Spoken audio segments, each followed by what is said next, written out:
Good morning and welcome to another edition of Newspaper Review. I am Adeleke Hassan.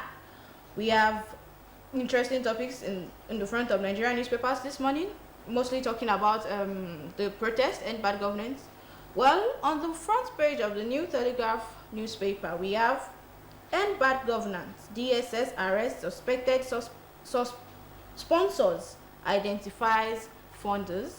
Also, Nigeria reclaims $3.4 billion cargo shipment from neighboring countries.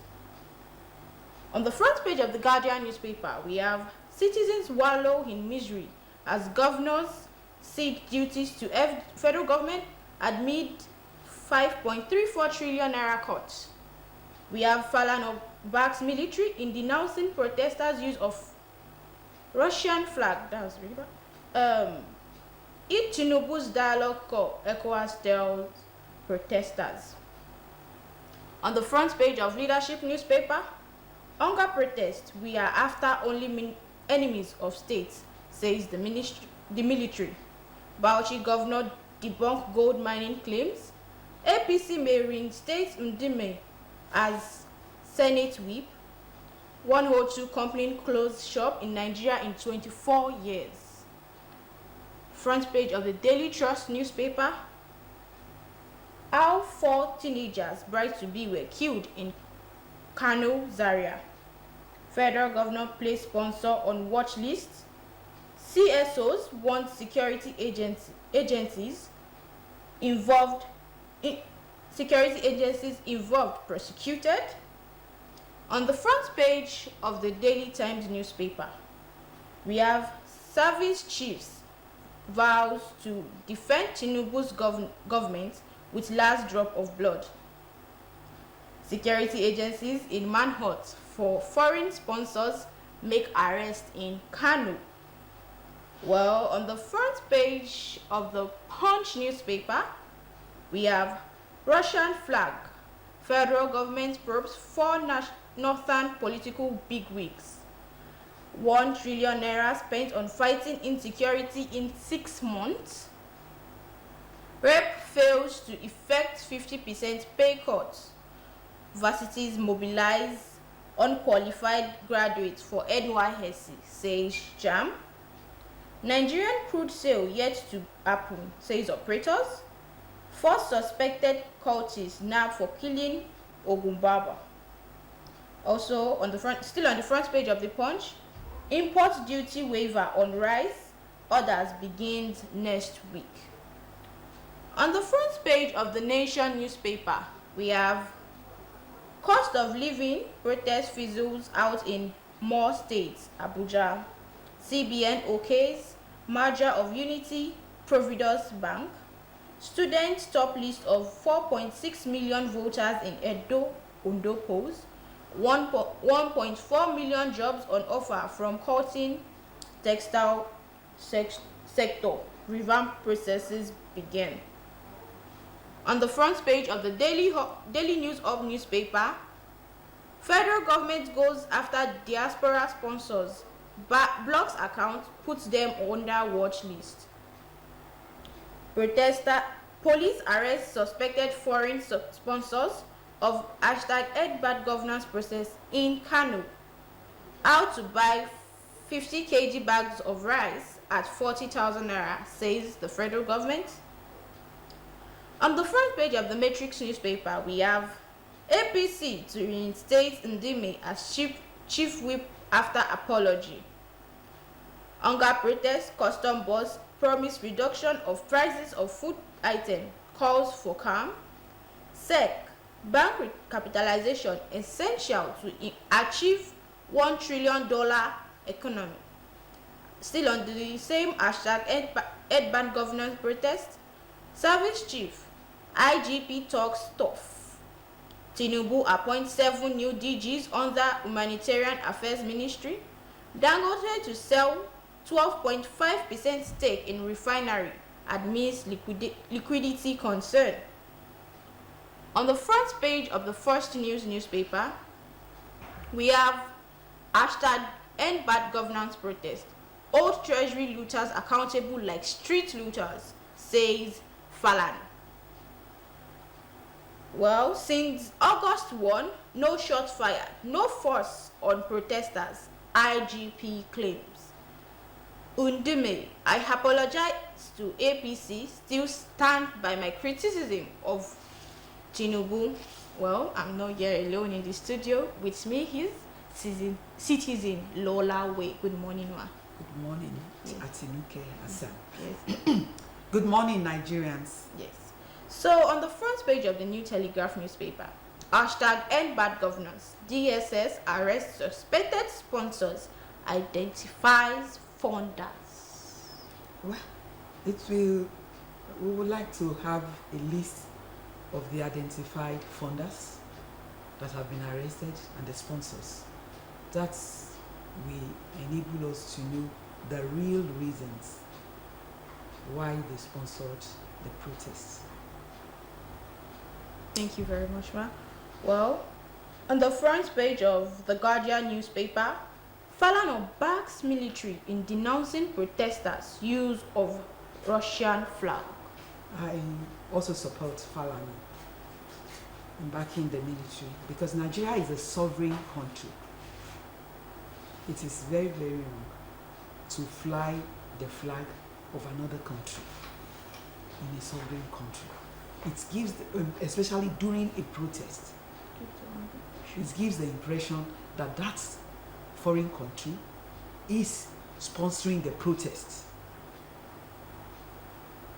for reasons that definitely will not be in the best interest of that country. It is to undermine the sovereignty of the country. So it is wrong for anybody to fly the flag of a foreign country in another sovereign country, especially during a protest, whether peaceful or violent. It gives the wrong signals.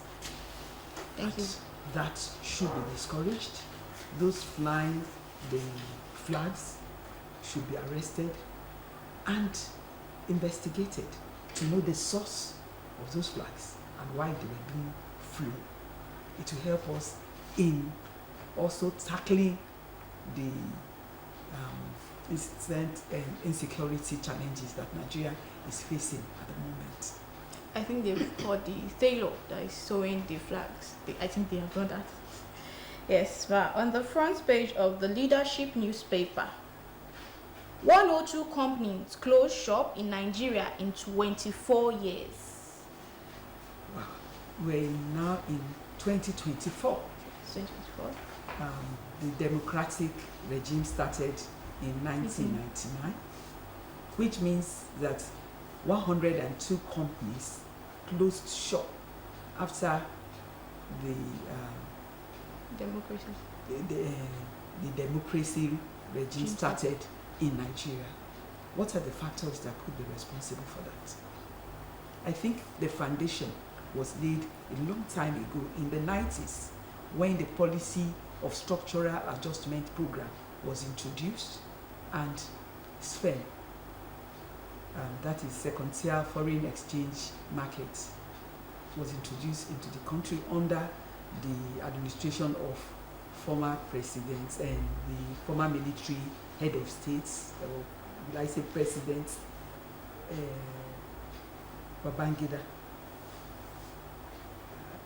During that period, a number of factories, manufacturing firms, left Nigeria for other countries, other West African countries. We had Dunlop left, Berek Battery left, and then a number of textile factories also closed shop. Then since after 1999, we saw, before then, Peugeot Automobile Assembly Plant also closed shop in Nigeria. Volkswagen Nigeria also closed shop in Nigeria. Then, when during the advent of the democratic era that we're in now, President Obasanjo introduced some measures that also the privatization policy, which resulted in the sales of a number of national companies like the Osogbo steel rolling mills. It's been sold, but it has been under lock and key since then. Yes, it is no longer functioning.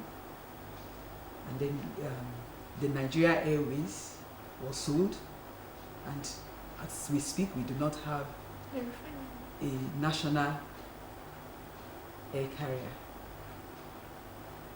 And then the non-availability of regular power supply has also affected a number of the manufacturing firms, which left Nigeria for a neighboring country, Ghana to be precise. And then some of the unfriendly economic policies that was also introduced during that period is also responsible for the closure of a number of the manufacturing firms, resulting in the rise in the number of unemployed Nigerians.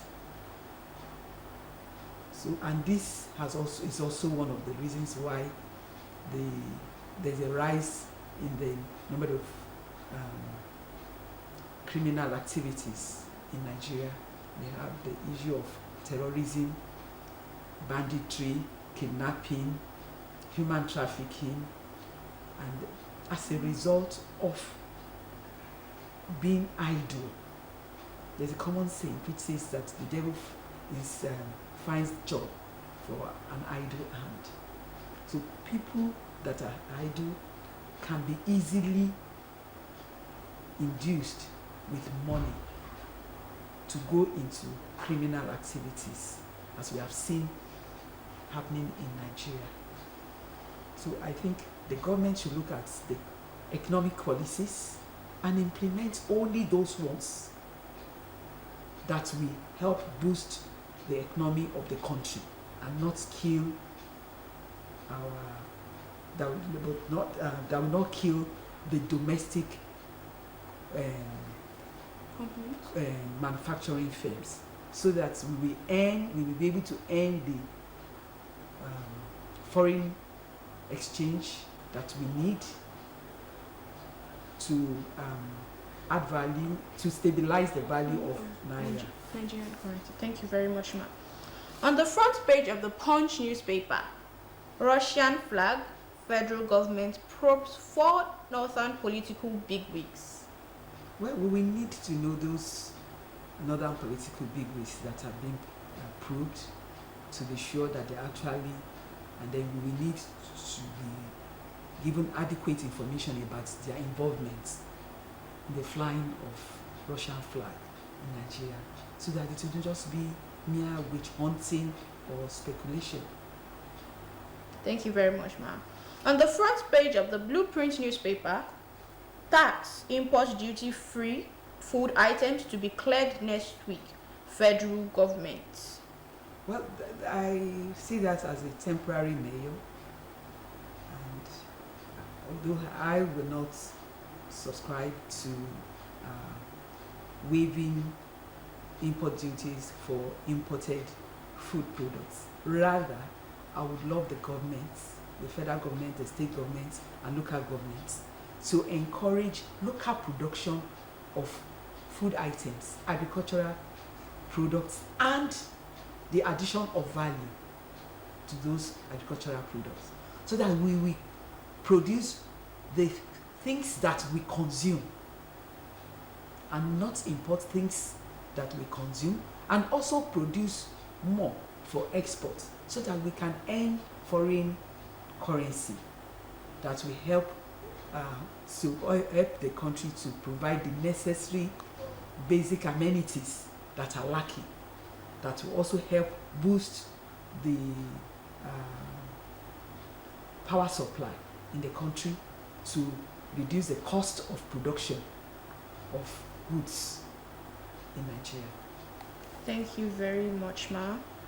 On the front page of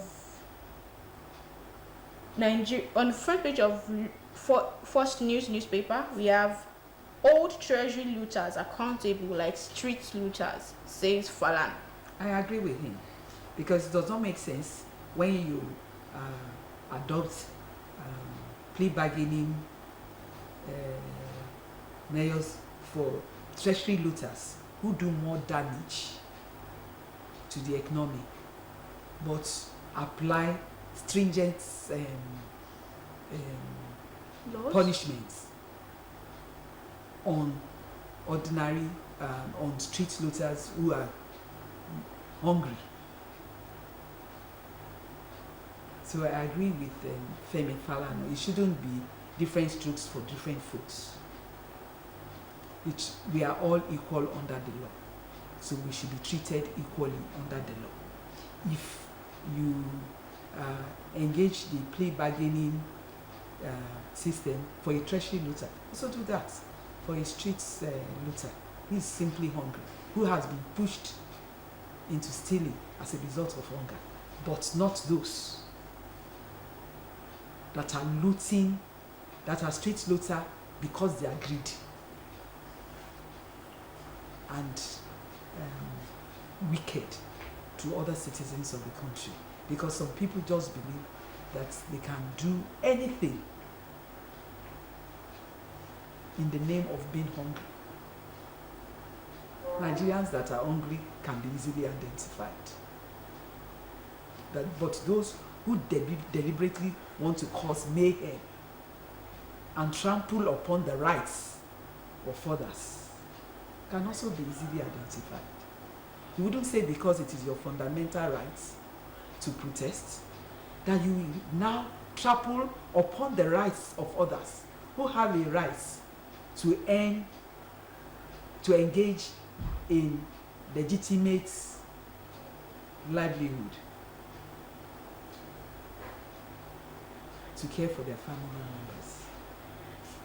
So Nigerians must understand that their rights end where the rights of others begin. But we should be treated equally under the law. We are all Nigerians and we are equal in the eye of the law.